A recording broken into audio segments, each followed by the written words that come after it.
Hey guys कैसे हैं आप लोग। आई होप कि आप लोग काफी अच्छे हैं। वेलकम टू कॉमर्स की पाठशाला एंड एमसीए 24 आपका 6 जून को ये पेपर होने वाला है और इसी के रिगार्डिंग ये टॉपिक है जो आज हम लोग डिस्कस करेंगे। सारा का सारा मैं डिस्कस नहीं कर पाऊंगा बट आप नोट्स हमसे बाय कर सकते हो जो कि आपके लिए काफी यूजफुल होगा। अगर आपने साल भर स्टडी नहीं करी है और आप चाहते हो कि कम से कम समय में आप ज्यादा से ज्यादा अच्छे क्वेश्चन आप स्टडी करके एग्जामिनेशन में आप अच्छे मार्क्स ला पाओ तो इट्स बेटर कि आप हमारे नोट्स के साथ स्टडी करो। दिस इज आर नोट्स और मैं नोट से ही आप डायरेक्ट आपके लेक्चर करवा रहा हूँ। मैं गारंटी से कह सकता हूँ कि इसमें जितने भी सारे क्वेश्चंस हैं इसमें से बहुत सारे क्वेश्चंस आपको एग्जामिनेशन में कॉमन मिलने वाले हैं। हालांकि मैं आपको चैप्टर वाइज क्वेश्चन आंसर भी साथ में प्रोवाइड करूंगा but let alone studying from these notes will be more than enough for the examination. So it's better कि आप अभी से एग्जामिनेशन की अपनी प्रिपरेशन स्टार्ट कर दो बिकॉज आप जितना अच्छे से स्टडी करोगे उतना आपके मार्क्स आने के चांसेस ज्यादा रहेंगे। तो चलिए फिर टॉपिक शुरू करते हैं। मैं चाहूंगा कि आप हमारे चैनल को सब्सक्राइब कर लीजिए और जो बेल आइकन उसे दबा दीजिए ताकि आपको मेरे वीडियोस की नोटिफिकेशन जो है वो सही टाइम पे मिलती रहे। तो चलिए फिर शुरू करते हैं। Discuss the contemporary approaches to the business ethics. देखो जो बिजनेस एथिक्स है उसके कंटेम्प्रेरी अप्रोचेस क्या है उसके बारे में ये टॉपिक होने वाला है। तो यहाँ पे तीन कंटेम्प्रेरी अप्रोचेस के बारे में बोला गया है। एक एक करके हम लोग डिस्कस करेंगे। सो business ethic refers to the moral principles and values that guide the behavior of an individual and organization in the business activities। चलो तो जो भी बिजनेस एक्टिविटीज हम लोग करते हैं है ना उसमें हमारा बिहेवियर किस तरीके का होना चाहिए, हमारा जो मोरल प्रिंसिपल है कि किस तरीके से हमें बिहेव करना है ना एज ए इंडिविजुअल या फिर एज ए ऑर्गेनाइजेशन, ये हमारा बिजनेस एथिक्स को दर्शाता है कि हम किस तरीके से, जैसे हम अगर कोई चीटिंग करते हैं किसी के साथ, अगर किसी तरह फ्रॉड करते हैं तो ये बिजनेस एथिक्स का हिस्सा नहीं है। बिजनेस एथिक्स का मतलब ही यही है कि आप अपने दिमाग का इस्तेमाल करके आप सही चीजें करने की कोशिश करोगे, आपका बिहेवियर सही रहेगा as a individual and as a organisation.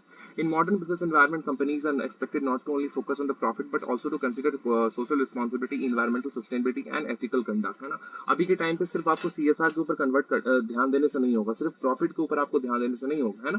Business का मतलब ये है कि प्रॉफिट के ऊपर आपका ध्यान ज्यादा होगा बट कई लोग क्या करते हैं सिर्फ प्रॉफिट के ऊपर ध्यान नहीं देते हैं बल्कि वो लोग सोशल रिस्पॉन्सिबिलिटी के ऊपर भी ध्यान देते हैं जो कि बहुत ही अच्छी चीज होती है एंड इसी की वजह से उनका बिजनेस जो है काफी हद तक ग्रो भी करता है। सो बहुत जरूरी है कि आपका ध्यान सिर्फ प्रॉफिट के ऊपर नहीं होना चाहिए बल्कि आपका ध्यान अपनी जो सोशल रिस्पॉन्सिबिलिटी है उसके ऊपर भी होना चाहिए, आपके एथिकल कंडक्ट के ऊपर भी होना चाहिए।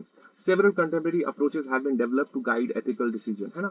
बहुत सारे कंटेम्प्रेरी अप्रोचेस बनाए गए हैं जो कि आपको गाइड करते हैं कि किस तरीके से आपको डिसीजन मेकिंग करनी है, वो भी जो एथिकल डिसीजन मेकिंग है। ऐसा नहीं कि कुछ भी ऊट पटांग डिसीजन आपने ले लेना है जिससे दूसरे का भी नुकसान हो और आपका भी नुकसान हो जाए, है ना, वैसा नहीं करना है। तो three important contemporary approaches to the business ethics are discuss below. तो यहाँ पे तीनों के तीनों यहाँ पे जो है डिस्कस किए गए हैं। मैं बहुत डिटेल में नहीं बताऊंगा, तो इसका जो बेसिक क्रक्स है वो मैं आपको बता दूंगा। अच्छे से स्टडी करने के लिए आप हमसे नोट्स बाय कर सकते हैं जैसे कि मैंने आपको बोला, at a very nominal cost, just rupees 300 पर पेपर। अगर आप चार या उससे ज्यादा पेपर एक साथ लेते हैं then it will cost you rupees 250 per paper.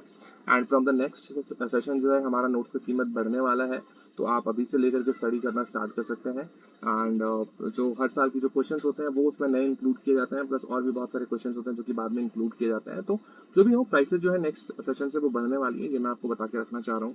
And at this point of time prices बहुत ही कम है, अगर आप लेना चाहें तो आप लेकर के अभी से स्टडी स्टार्ट कर सकते हैं, ठीक है। जिनका एग्जाम है वो भी और जिनका नहीं है वो भी, ठीक है। और नोट्स हमेशा बदलते रहता है, नोट्स हमेशा चेंज होते रहता है एज पर द जो आपका सेशन का एग्जाम होगा उसके बेसिस पे, ठीक है। सबसे पहला देखो यूटिलैटरियन अप्रोच। यहाँ पे जो सबसे पहला अप्रोच है यूटिलैटरियन का है, तो इसका मैं मीनिंग आपको समझा दूंगा, बहुत ज्यादा डिटेल में इसको डिस्कस नहीं करेंगे अदरवाइज लेक्चर बहुत लंबा होता जाएगा, ठीक है। मुझे बहुत सारे टॉपिक्स कवर करने हैं। तो यूटिलाइजेशन अप्रोच की अगर हम बात करें, सॉरी, यूटिलैटरियन अप्रोच की अगर हम बात करें तो it is based on the principal that best ethical decision is the one that produces the greatest benefit for the greatest number of people, है ना। यूटिलैटरियन अप्रोच का मतलब यही हो गया कि जो भी डिसीजन आप लोगे, है ना, वो इतना एथिकल होगा कि उसका फायदा सबसे ज्यादा लोगों को होगा, है ना। सबसे ज्यादा बेनिफिट सबसे ज्यादा लोगों को होगा। ऐसा नहीं कि सिर्फ एक या दो लोगों के बेनिफिट के लिए आपने कोई डिसीजन लिया है, आप एक ऐसा डिसीजन लोगे जिसका जो बेनिफिट है वो कई लोगों तक उसको पहुंचाया जा सकेगा, है ना। तो उसको हम लोग यूटिलैटरियन अप्रोच बोलेंगे। According to this approach, business decisions should be evaluated based on their overall consequences and their impact on society, है ना। तो जो भी आप डिसीजन यहाँ पे लेते हो इसको इवेल्युएट किया जाता है कि आप अगर ये डिसीजन लोगे तो इसका जो कॉन्सिक्वेंस है वो आपकी सोसाइटी के ऊपर क्या पड़ेगा, आपके बिजनेस के ऊपर क्या पड़ेगा। तो इसको हम लोग कहेंगे यूटिलैटरियन अप्रोच। नीचे वाला आप डिस्कस कर लोगे, आई मीन पढ़ लोगे, ठीक है। उसके बाद देखो क्या है rights approach. The rights approach emphasis the protection of fundamental human rights and individual freedoms, है ना। जो राइट्स अप्रोच होता है ये जनरली दो चीजों के ऊपर फोकस करता है, इसका एम्फेसिस दो चीजों के ऊपर होता है। एक है इंडिविजुअल फ्रीडम, है ना, और दूसरा है ह्यूमन राइट्स। तो इसके ऊपर ध्यान रख करके जब आप कोई डिसीजन लेते हो तो उसको हम लोग राइट्स अप्रोच बोलते हैं, है ना, कि जब भी आप कोई डिसीजन ले रहे हो तो उसका ह्यूमन राइट्स के ऊपर क्या असर पड़ रहा है, इंडिविजुअल फ्रीडम के ऊपर क्या असर पड़ रहा है, राइट, और आपका जितना इम्पैक्टफुल अच्छा इम्पैक्ट होगा उसको हम लोग राइट्स अप्रोच बोलेंगे। So according to this approach business must respect the rights of all stakeholders including employees, customer and communities, है ना।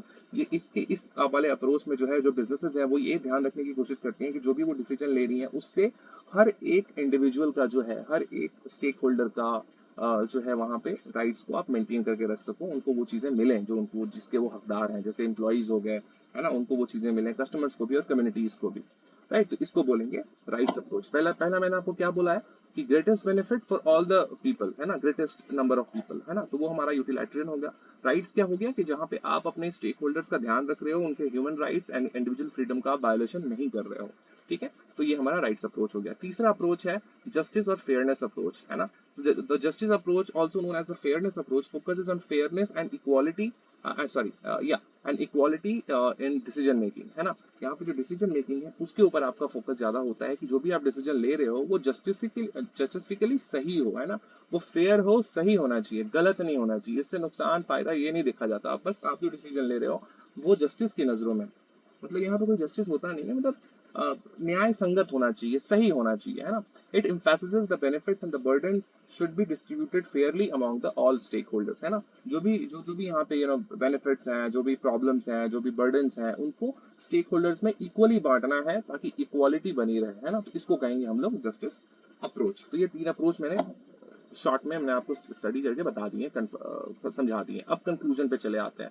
सो contemporary approaches to the business ethics such as utilitarian approach, rights approach and justice approach help organisations to make responsible and ethical decision. अब ये जो approaches हैं इनका इस्तेमाल जब कोई भी बिजनेस करती है तो उनका जो एथिकल स्टैंडर्ड है वो काफी ज्यादा बढ़ जाता है और वो कुछ गलत डिसीजन नहीं लेते हैं, है ना। तो ये खुद को एज ए रिस्पॉन्सिबल बनाते हैं इन सब चीजों के जरिए और एथिकल डिसीजन ले पाते हैं विद ऑल दीज अप्रोचेस, है ना। These approaches encourage business to consider the impact of their actions on society, है ना। ये जो अप्रोचेस हैं ये encourage करते हैं बिजनेस को ये समझने में कि जो भी डिसीजन वो लेने वाले हैं उसका इम्पैक्ट आपकी सोसाइटी के ऊपर क्या पड़ेगा, और सोसाइटी के ऊपर अगर अच्छा इम्पैक्ट पड़ता है तो डेफिनेटली आपके बिजनेस के लिए भी अच्छा होता है। तो वो चीजें भी आपको ध्यान में रखनी होती हैं, है ना। Protect individual rights and ensure fairness in the business practices बहुत जरूरी है। Bye adopting ethical approaches organisations can build trust, है ना। अगर आप एथिकल अप्रोचेस का इस्तेमाल करोगे तो आपके ऑर्गेनाइजेशन का जो है ट्रस्ट बिल्डअप होता है, आप एक पॉजिटिव रेपुटेशन आप मेंटेन करके रखते हो इन द मार्केट एंड आपको लॉन्ग टर्म सक्सेस भी देखने को मिलता है। So these are the points जो कि हम लोगों ने अभी डिस्कस किए हैं अंडर दिस टॉपिक जिसका नाम था contemporary approaches to the business ethics. And ये बहुत इंपॉर्टेंट क्वेश्चन है, 20 मार्क्स में क्वेश्चन एग्जामिनेशन में आ सकता है, तो जितना अच्छे से अच्छे आप इसको स्टडी कर पाओगे उतना आपके लिए बेहतर होगा। एंड इसी तरह के और लेक्चर्स के लिए आप हमें सब्सक्राइब कर लीजिए, बेल आइकन दबा दीजिए ताकि आपको नोटिफिकेशन मिलती रहे। Thank you for watching this and bye bye, take care, bye bye.